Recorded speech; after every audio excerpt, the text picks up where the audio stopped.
반갑습니다. 며칠 여러분 또 어떻게 지내셨는지요? 오늘 또 지난번에 이어서 성경 말씀을 또 계속해서 여러분에게 전하도록 하겠습니다. 기도하겠습니다. 은혜로우신 주님 감사합니다. 오늘도 말씀을 먹고자 하는데 우리의 영안이 열려지도록 도와주셔서 주의 기이한 법을 보게 하시고 우리 마음 가운데 믿음이 성장해 가도록 인도하여 주시옵소서. 예수님 이름으로 기도하옵나이다. 아멘. 오늘은 창세기 1장 2절로 넘어가겠습니다. 땅이 혼돈하고 공허하며 흑암이 깊음 위에 있고 하나님의 영은 수면 위에 운행하시니라. 땅이 혼돈하고 공허하다. 지난주에는 하나님의 절대 주권에 대해서 지난번에는 말씀드렸습니다. 하나님께서 천지를 창조하셨다고 하면 머리를 하나도 다 세시는 분이시다. 그러므로 우리가 모든 처지와 형편을 주님께 아뢰는 것도 좋은 일이고 귀한 일이다. 그런 말씀을 드렸습니다. 어쨌든 간에 신앙의 세계에 있어서 기초가 튼튼해야 흔들리지 않고 궤도를 이탈하지 않게 되는 것을 보게 됩니다. 땅이 혼돈하고 공허하며 이 혼돈 세계 가운데 있는 우리들에게 주님께서 오셔서 질서로 바꾸는 것, 그것을 우리는 신앙이라고 얘기할 수 있습니다. 하나님께서 역사하셔서 믿음 가운데 거하게 하셨다. 이 혼돈의 세계가 질서의 세계로 바뀌는 것, 이것을 우리는 은혜다, 그렇게 얘기합니다. 신앙이라고 하는 것은 영적 질서를 세워나가는 작업이라고 얘기할 수 있습니다. 여러분이 잘 아는 어거스틴 같은 경우 고백록을 썼는데 그 어거스틴이 참 타락해서 자기 마음대로 살다가 어느 날 하나님의 은혜를 받게 되었다는 말씀을 하게 됩니다.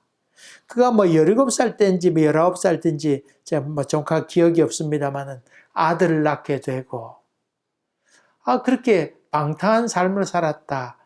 그렇게 얘기하지만은 그 고백록을 읽어보게 되면 사실은 그의 고통과 고민이 나와 있는데 그가 그렇게 방탕스러운 삶을 산 것 아닙니다.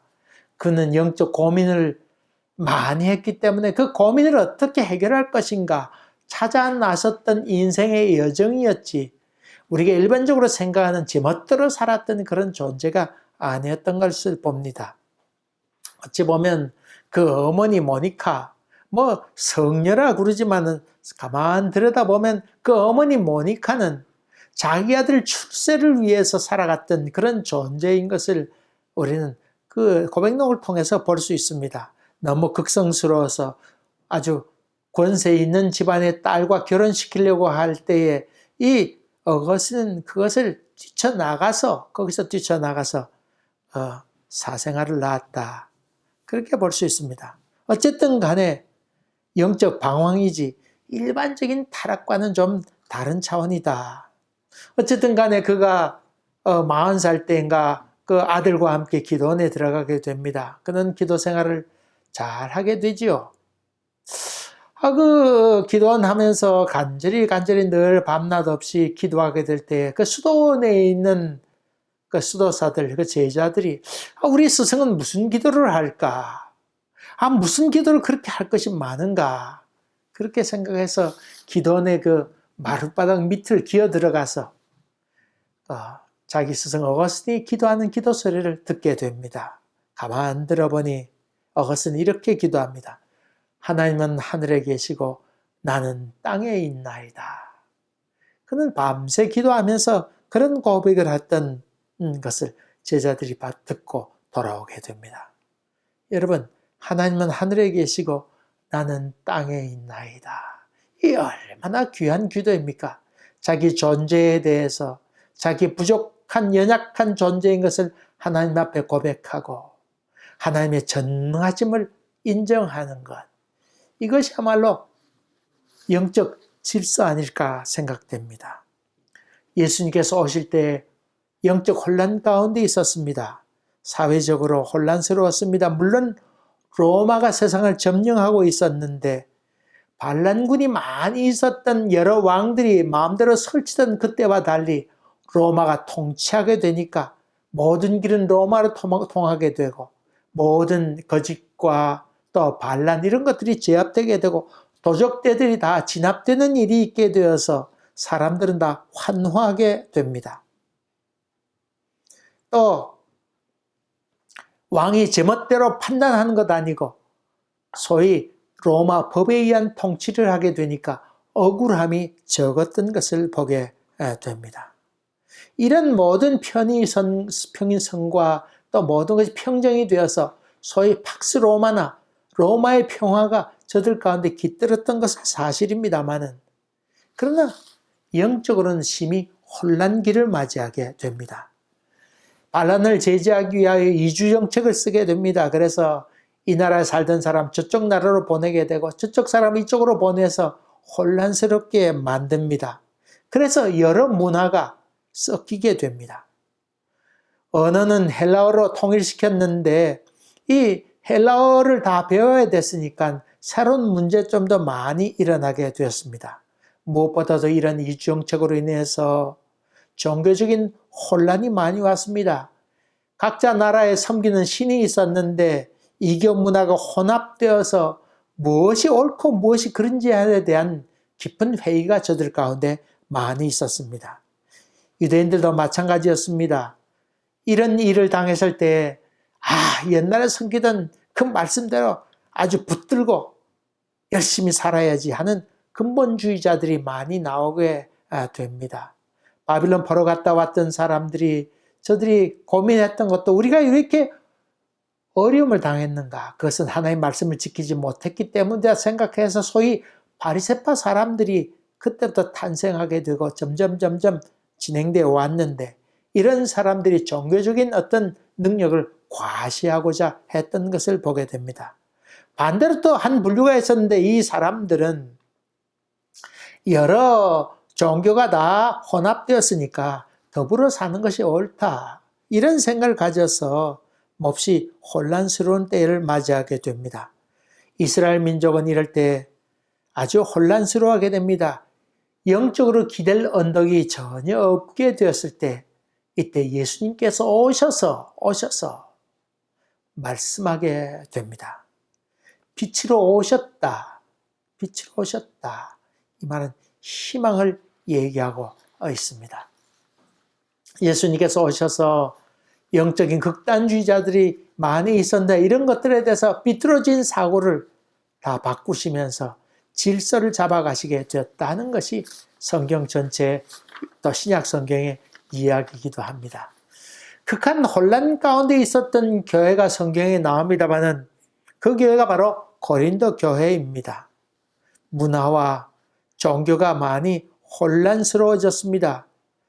기독교 교회가 틀을 갖춰지지 못했고 교리적으로는 여러 가지 면에 있어서 온전치 못한 초대교회였으니까 여러 가지 실수와 혼란이 많이 있었던 것을 보게 됩니다.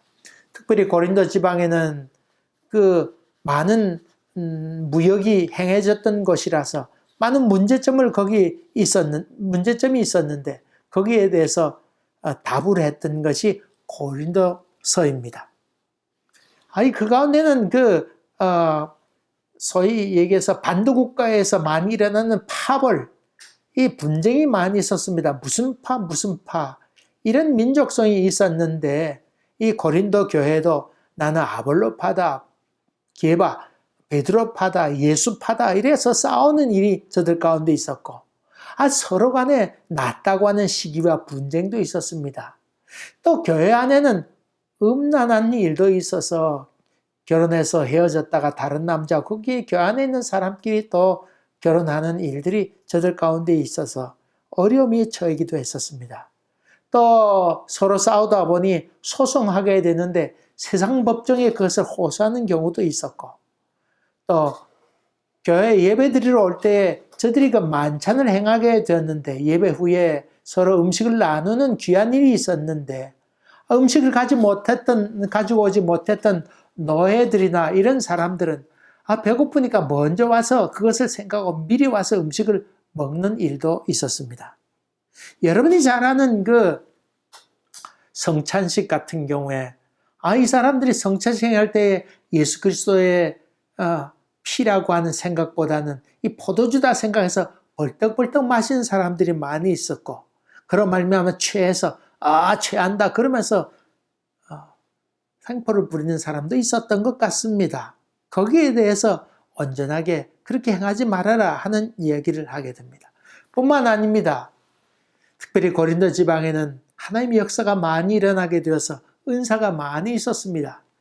그래서 예언도 하고 방언도 하고 이런 일이 많이 있게 되니까 그 일로 말미암아 영적인 혼란이 많이 오게 되었습니다.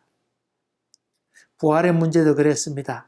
이런 문제에 대해서 사도 바울은 답을 하면서 여러분, 그런 일에 대해서 여러분이 질서를 찾아야 됩니다. 너무 영적으로만 해석하지 말고 그렇게 살려고 하지도 말고 너무 육적으로 그렇게 살면 되지 않습니다. 예수님께서 오신 이유는 바로 그런 영적 질서를 잡기 위한 것이지 그것을 회방하러 오신 것이 아닙니다. 예수 믿는다고 하는 것은 이런 영적 질서를 찾아가는 것입니다. 그것을 얘기하고 있습니다. 이 사람들 가운데 예언하는 사람이 있어가지고 온갖 예언하면서 이 사람 홀리고 저 사람 홀리는 일이 있게 될 때에 사도 바울은 아니다. 예언의 은사, 방언은 뭐 혼자 기도하든지 어쩐지 좋지만은 예언의 은사가 오게 되면 한 사람은 예언하고 나머지 사람은 잠잠해서 그 예언하는 것을 잘 관찰해서 이게 참된 예언인지 아닌지, 자기 생각대로 마음대로 얘기하는 것인지 아닌지를 판단하라고 그렇게 얘기하면서 영적 질서를 찾으라고 그렇게 얘기합니다. 여러분, 참 이거 기왕 얘기 나왔는데 뭐 예언의 은사 있다고 당신만 꼭 아시오. 당신에게 하나님께 주신 말씀이 이겁니다. 그렇게 종종 얘기하는 경우를 많이 보게 되고 당신만 꼭 알라고 하는 그런 얘기를 듣습니다. 여러분, 거기에 대해서 성경은 그렇게 말하지 않습니다. 방언이야 자기 혼자 얘기해도 되고 살며시 얘기해도 되고 하지만은, 그러나 예언의 은사 같은 경우는 한 사람이 예언하면 주변에 있는 사람들이 판단해야 된다. 다시 말하면 예언의 은사가 오게 되면 공개해야 된다. 그것을 얘기하고 있죠. 그래야 질서가 유지된다고 하는 것을 얘기합니다. 가정도 영적 질서가 잘 잡혀야 권위가 서게 되고 행복이 유지됩니다.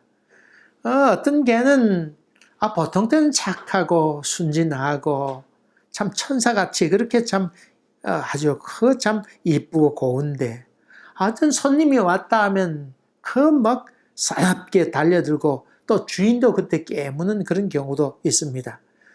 대부분의 그 원인은 주인의 권위가 없다고 하는 것입니다. 이쁘다고 난리치고 껴안고 하지만은, 그러나 개가 보기에는 자기 주인은 도무지 권위가 없다고 하는 그런 이야기입니다. 개가 주인이고 자기가 주인이고 주인은 자기가 다룰 수 있는, 마음대로 다룰 수 있는 그런 사람이라고 개는 이미 알고 있다고 하는 것입니다.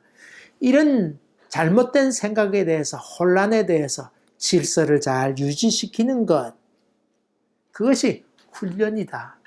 그래서 개가 그런 일을 행할 때 주인은 권위를 회복하고 질서를 잘 잡아주는 것이 참 필요한 말이라고 하는 것입니다.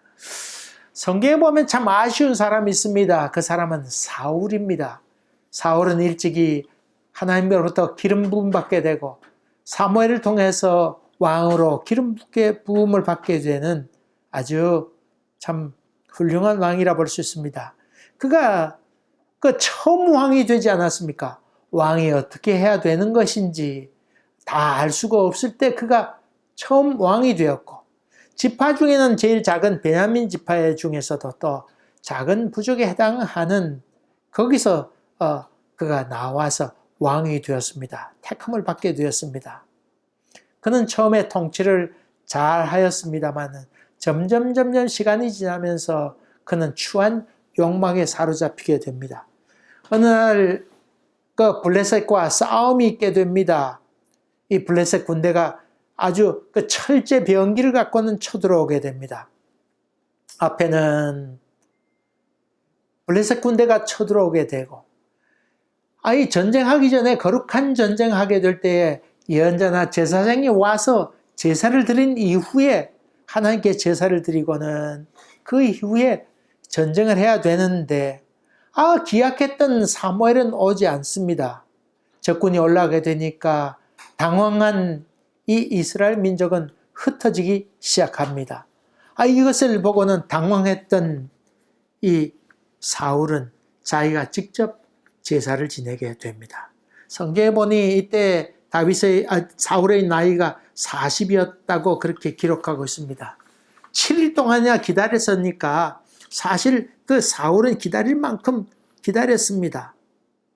그가 번제를 드린 이후에 사울이 나타났습니다. 그는 변명합니다. 백성이 흩어지고 당신은 정한 시간에 나타나지 않지 않습니까? 블레셋 사람들은 쳐들어오고 어쩌란 말입니까? 부득이하여 내가 번제를 드렸나이다. 하나님께 은혜를 간구하였지만은 간구를 못했습니다. 이 간구하지 못했다고 하는 말은 하나님의 얼굴을 보지 못하였습니다. 그런 말입니다. 그렇게 자기 변명합니다. 여러분 한번 생각해 봅시다. 사울의 말이 잘못된 것도 아닙니다. 그렇지 않습니까? 큰일 났는데 어떻게 할 겁니까 지금? 그런데 그것을 거기에 도착했던 사무엘이 왕이여 어찌하여 망령되이 행하였나이까? 왕의 나라가 길지 못할 것입니다. 이 장면을 보면서 참 무섭다는 생각을 합니다. 이 사무엘이 한 말, 왕이 어찌하여 망령되이 행하였다 하는 이 말 가운데는 당신은 하나님을 신뢰하고 기다렸어야 됐습니다. 그런 말입니다.